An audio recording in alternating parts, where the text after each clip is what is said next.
Hi, I'm Dr. Richard Ruling, here to share with you on how medical care is not health care and how the pharmaceutical companies are killing us.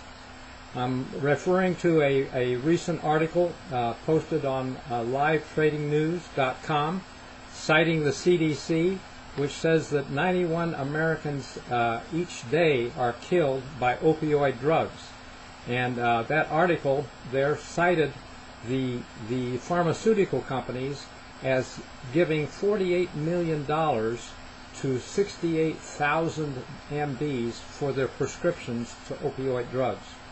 And question is, how important, how necessary, do we really need to do this? Okay, it's a bad thing to be paid by pharmaceutical companies for your prescriptions. Number one, that's a bribe, and secondly, it doesn't have to be that way. I personally, speaking from experience, working in a pain clinic for a week when another doctor was on vacation, and I had everybody walking through the door wanting a prescription for a hydrocodone or Xanax, okay? All addicted, and they thought if they didn't have the medicine, it hadn't healed, they would have the pain. Well, it's bad prescribing practice in my opinion. Typically, a man at work might be trying to lift something, hurt his back, go to the doctor who x-rays. I once commented I was in the emergency room and an orthopedist was standing next to me as I looked at some back x-rays. I said, I don't see anything. He said, well, I don't either. He said, in most cases you don't. If you really want to see something of value, you inject the dye into, they do a myelogram, okay? Well, the standard lumbosacral spine series doesn't show anything 95% of the time probably. It's money to the system for, but it makes you feel like, well, you checked it out. But these people are given a prescription for something for pain, moist heat, lay in bed, take it easy, and get back to work when you can. But the problem is with opioids, it feels so good that you feel like you can handle the work. You go back to work and you do things you shouldn't be doing yet. It's not healed yet. And bottom line, you can't stop that medicine. If you stop it, you get the pain again, okay? Not good, and millions of people are addicted from poor prescribing practice.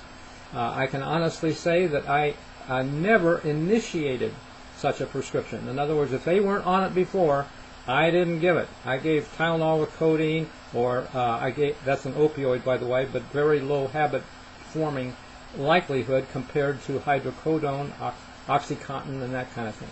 So, situation is not good, and I have gotten around it by giving other prescriptions. People can live in pain a little bit. I give you a personal testimony. I was in New York City and stepped out from behind a dumpster. The street was silent, it seemed like, but a taxi cab was coming, and it hit me. I woke up on the street. Crowd of people around me. They said they called an ambulance. I didn't want to go to the hospital. I was supposed to work the next day in an emergency room myself. I stood up, almost fainted when I stood up, but I told them I was okay, and I limped off. I had pain in my leg, and my knee felt like a pumpkin. And I did see an orthopedist, friend of mine, colleague, and he x-rayed it. I did have a fractured. It was the lower leg, the side bone called the fibula, which was kinked. It looked like well, kind of like this, okay? So, bottom line, I had a fracture, and it pained me at night. It would throb because I had developed a phlebitis. Apparently, so much a blood vessel had burst, my leg looked purple, and the knee was the size of a cantaloupe, and I'm a little guy, so not good. But throbbing at night, I didn't know what to do exactly. And this is just for interest because of people who have problems like, for example, this would apply to people with diabetics, okay, with an ulcer on their feet. They're about to lose their foot, they amputate. Well, in my opinion, if they were to do what I did, I got a small trash can, high though, tall, and put my leg in that trash can, filled it with hot water. Now, a diabetic could not take real hot water. They can only take about 105, 106 at the most, because their microvasculature does not, and their nerves don't sense the heat. So measure the temperature, 105 or 6, I soaked my leg in probably hotter water than that, maybe 110, for about 3 to 5 minutes, lifted my leg out, and put a cold wrap around it, wrung out of ice water, okay, really cold. But what that does, the hot dilates the blood vessels, the cold constricts it. Hot dilates, cold constricts it. This is vascular gymnastics, opening and closing blood vessels. Each time you open and dilate in the hot, a new fresh blood supply with healing factors comes, and 3 minutes later, after the hot water, you constrict it and send that waste products away for a new fresh blood supply. So really good pain relief, and my leg was eased, and I could sleep better the next night. And the third night, hey, getting better, you know. So living in pain, yes, pain is not the end of the world. It's just telling you don't do that. There's tissue damage. So when people go back to work and they start hurting again, hey, don't do the lifting yet. Not able to. We need to learn to lift with our legs, not our back.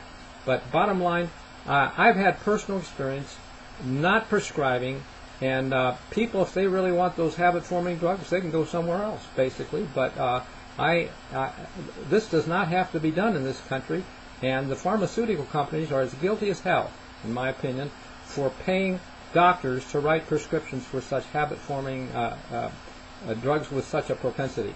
So I hope you like this, find it interesting. Don't look for Congress to change anything anytime soon. I went through the U.S. Congress Senate offices talking to senators or their aides, and until one senator said, you know, you're wasting your time. They own us.